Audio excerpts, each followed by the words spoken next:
ब्याज निकालना सीखें। 10,000 रुपये का 6% की दर से 9 माह का साधारण ब्याज क्या होगा। सबसे आसान तरीका मैं आपको सिखाने वाला हूँ कि साधारण ब्याज कैसे ज्ञात करते हैं।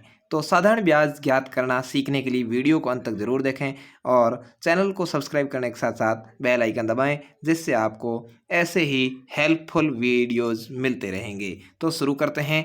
आज का पहला सवाल आपकी स्क्रीन पे है। 10,000 रुपये का 8% की दर से 3 वर्ष का साधारण ब्याज क्या होगा। तो आप देख पा रहे हैं इसके अंदर जब भी अपन को साधारण ब्याज निकालना होता है तो 3 चीज़ों की ज़रूरत पड़ती है और वो चीज़ें यहाँ हाजिर है, आप देख पा रहे हैं। तो देखिए इसमें 10,000 रुपये ये है मूलधन। क्या है भाई? मूलधन है 10,000 रुपये। एक तो मूलधन की जरूरत पड़ती है, एक पड़ती है दर की, जो प्रतिशत में दिया हुआ हो वो होती है दर। तो दर इसके अंदर आपको दी हुई है बिल्कुल 8%। कितनी दी हुई भाई? 8%। और एक दिया हुआ है वर्ष।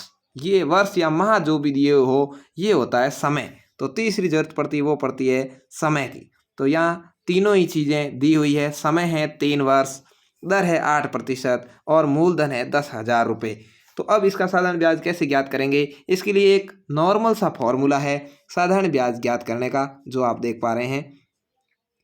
मैं अभी आपके सामने इसको रखता हूँ। इसका फॉर्मूला है साधारण सा मूलधन गुणा समय गुणा दर और बटे है 100।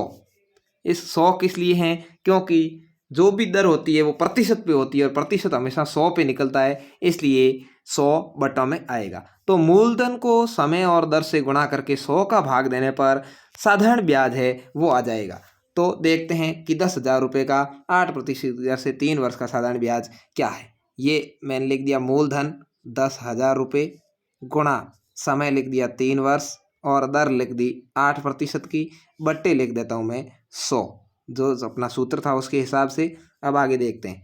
100 के अंदर जो 2 जीरो है उसको ऊपर के 2 जीरो से काट देंगे, तो 2 जीरो से 2 जीरो गए। अब जो पीछे जो बचे हैं उन आंकड़ों को अपन गुणा कर देंगे तो अपना आंसर आ जाएगा, क्योंकि नीचे एक ही शेष रहा है और एक का भाग चाहे कितनी भी बार दो वही संख्या आती है। तो 100 गुणा 3 गुणा 8 है, तो अपन इन दोनों को गुणा कर देते हैं।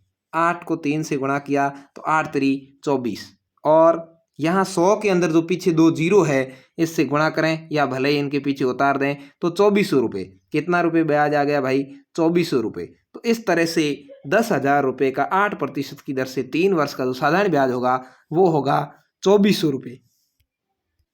तो इस तरह से साधारण ब्याज अपन निकाल सकते हैं यदि वो वर्ष में दिया हुआ हो। कई बार क्या होता है इसकी जगह समय मास में दे देते हैं, यानी महीने में दे देते हैं। तो उन सवालों को भी बिल्कुल आप इसी तरीके से हल कर सकते हैं, कोई ज़्यादा हार्ड नहीं है। जैसे कि आप दूसरा सवाल देख पा रहे हैं आपकी स्क्रीन पर है। 10,000 रुपये का 6% की दर से 9 महीने का साधारण ब्याज क्या होगा। तो बिल्कुल सूत्र वो ही है, सेम टू सेम है, मूलधन गुणा समय गुणा दर बटे 100। ठीक है, क्या करना है यहाँ अपन देखते हैं। ये लिख दिया मैंने मूलधन गुणा समय गुणा दर और बटे लिख दिया 100। अब सवाल को हल करते हैं। मूलधन वही है, लिख देते हैं भाई 10,000 रुपये और दर वही है, लिख देते हैं 6 और समय है वो है 9 महीने। तो यहाँ मैं 9 लिख दूंगा, लेकिन जब 3 वर्ष थे तो 3 ही लिखा और यहाँ 9 महीने हैं फिर भी अपन ने 3 लिख दिया। ये जो दर है ना ये वार्षिक है। दर क्या होती है भाई? वार्षिक होती है, क्योंकि इसके अंदर यदि मासिक दर होती लिखा हुआ होता कि मासिक दर ही है, लेकिन यहाँ पर दर होती है वो हमेशा वार्षिक ही है। तो 6% की दर वार्षिक लिखी हुई, यहाँ अपने 9 महीने लिखे हुए हैं। तो एक वर्ष में जितने महीने होते हैं उतने महीनों को अपन बट्टा में लिख देंगे, ठीक है ना। तो उसके नीचे और 100 तो सूत्र के अनुसार है ही, तो ये 100 यहाँ आ जाएगा, इधर गुणा का निशान आ जाएगा और 9/12। तो ये जैसे ही माह में पूछे तो आपको ध्यान रखना है कि इस तरह से महीनों के बट्टा में 12 रहेंगे और ऊपर जितने महीनों का पूछा उतने रह जाएंगे। अब इस सवाल को अपन हल करते हैं, आराम से कितने महीने का ब्याज है वो भी निकाल सकते हैं। एक और 2 जीरो है, ऊपर वाले 2 जीरो से काट दीजिएगा। 6 है, 6 को 12 से काट देते हैं, यानी 6 का भाग 12 में कितनी बार गया भाई? 2 बार गया। अब नीचे 2 रहा है, ऊपर रहा है 9 और 100, तो 2 को क्या करते हैं 100 से काट देते हैं, कितने आ जाएंगे?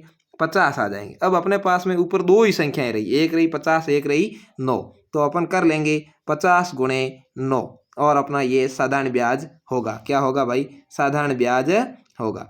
तो देखते हैं 9, 9 और 5 का पहाड़ा बोलेंगे तो 5 9 की 45 और ये 0 पीछे बच रहा है तो 450 रुपये, यानी 450 रुपये है वो 9 महीने का ब्याज आ जाएगा। 10,000 रुपये का 6% की दर से 9 महीने का ब्याज है वो 450 रुपये आ जाएगा। तो इस तरह से आप कितने भी मूलधन हो, कोई भी दर हो, कितना भी समय हो, भले ही मासिक में हो, भले ही त्रैमासिक हो, भले ही वार्षिक हो, इसमें आराम से साधारण ब्याज ज्ञात कर सकते हैं। तो आपको किस तरह से समझ में आया कमेंट्स करके ज़रूर बताएं और ऐसे ही अन्य गणित के सवालों को हल करने के लिए चैनल को ज़रूर सब्सक्राइब करके बेल आइकन दबाएं, जिससे आपको ऐसी लेटेस्ट वीडियोस मिलती रहेगी। धन्यवाद, मिलते हैं नेक्स्ट वीडियो के साथ।